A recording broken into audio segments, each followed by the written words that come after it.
Hello, नमस्कार।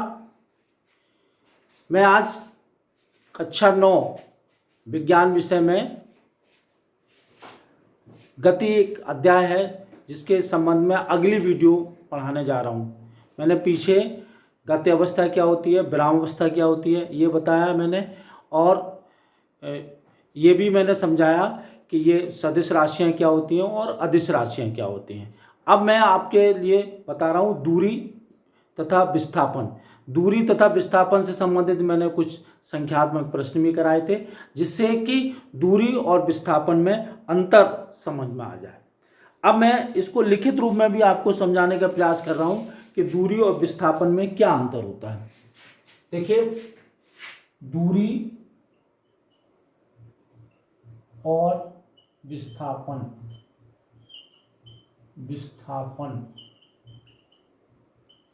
में अंतर दूरी और विस्थापन में अंतर। दूरी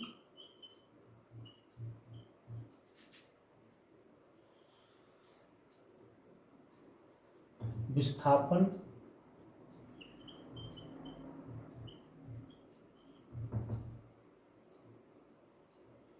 पहला तो अंतर यह है, यह एक अदिश राशि है।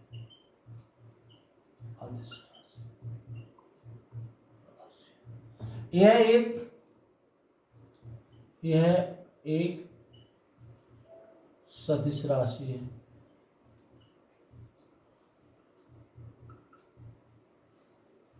यह एक सदिश राशि है।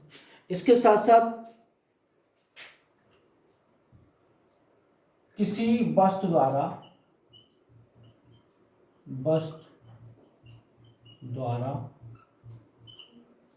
चले गए पथ की लंबाई को दूरी कहते हैं। ये क्या है? यह है किसी वस्तु की प्रारंभिक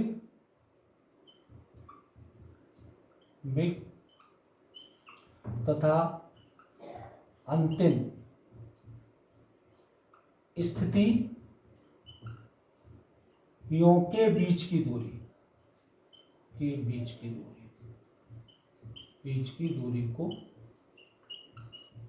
को विस्थापन कहते हैं।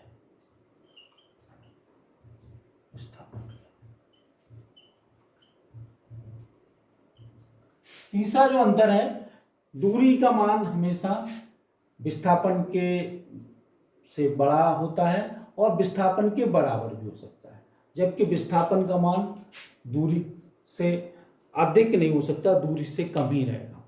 ये मुख्य अंतर थे इसमें दूरी और विस्थापन में।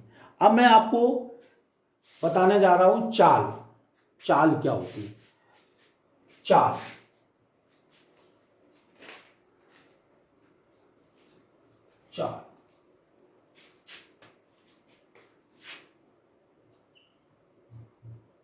इसको कहते हैं स्पीड।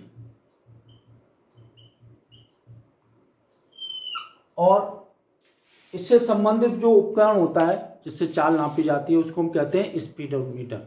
जैसे आपने कार में देखा होगा, मोटरसाइकिल में देखा होगा, जब हम मोटरसाइकिल को स्टार्ट करते हैं तो उसमें जो तीर जैसा निशान पड़ता रहता है वो स्पीडोमीटर कहलाता है, जिससे कि हम चाल का पता लगा लेते हैं। अब वास्तव में हम ये बताना चाहेंगे चाल होती क्या है। देखिए, किसी वस्तु द्वारा या पिंड द्वारा, पिंड कोई भी हो सकता है, कार हो सकती है, कुछ भी हो सकता है, उसके द्वारा एकांक समय का मतलब होता है 1 सेकंड में, एकांक समय में चली गई दूरी को उस वस्तु की चाल कहते हैं। किसी वस्तु द्वारा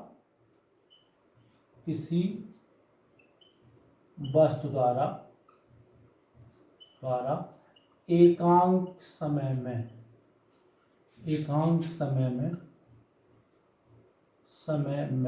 इसका मतलब है 1 सेकंड में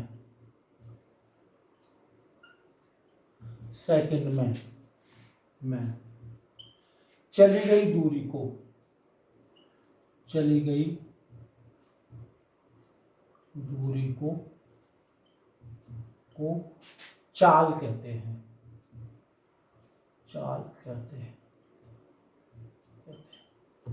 चाल बराबर चली गई दूरी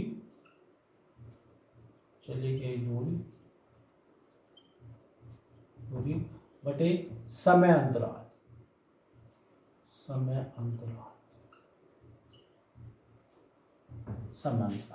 इसको हम लेते हैं डेल्टा डी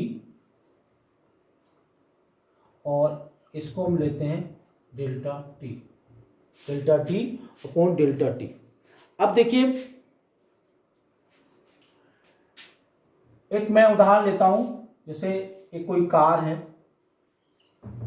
जिसकी दूरी एक निश्चित बिंदु से नापी जा रही है। ये निश्चित बिंदु है,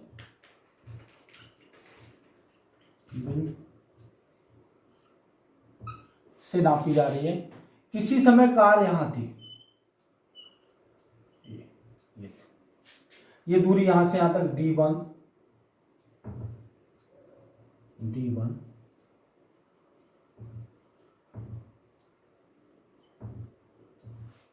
समय T1। कुछ समय बाद ये कार यहां पहुंच जाती है, ये दूरी D2,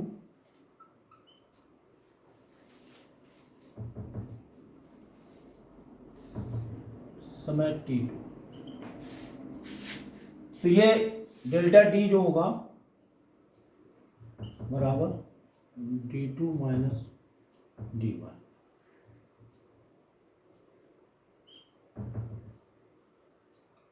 टाइम इंटरवल होगा डेल्टा टी माइनस टी। तो सूत्र के अनुसार चाल बराबर delta T on delta T और D2 minus D1 on D2 minus D1। इसका जो मात्रक होता है, वो मीटर प्रति सेकंड होता है। मात्रक मीटर प्रति सेकंड होता है। यह एक अदिश राशि है, यह एक अदिश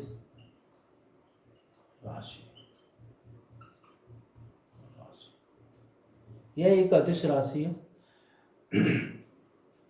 चाल 3 प्रकार की होती है। चाल नंबर 1, चाल के प्रकार। चाल 3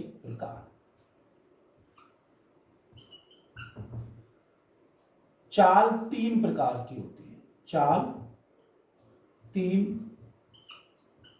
प्रकार की होती है।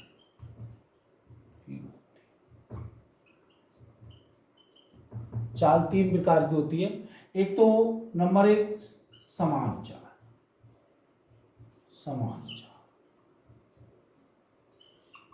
नंबर 2 असमान चाल।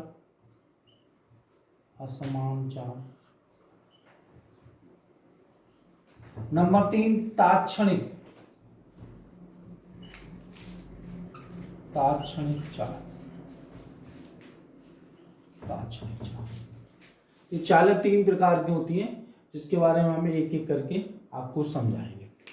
देखिए, जैसा कि नाम से प्रचलित है, समान चाल कौन सी होती है? किसी वस्तु द्वारा समान समय अंतराल में चली गई समान दूरी। अगर कोई बस इस तरह से चलती है, जितना पहले घंटे में चल रही है उतनी दूसरे घंटे में चल रही है, उससे तीसरे घंटे में चल रही है, तो उसकी चाल समान कहलाएगी।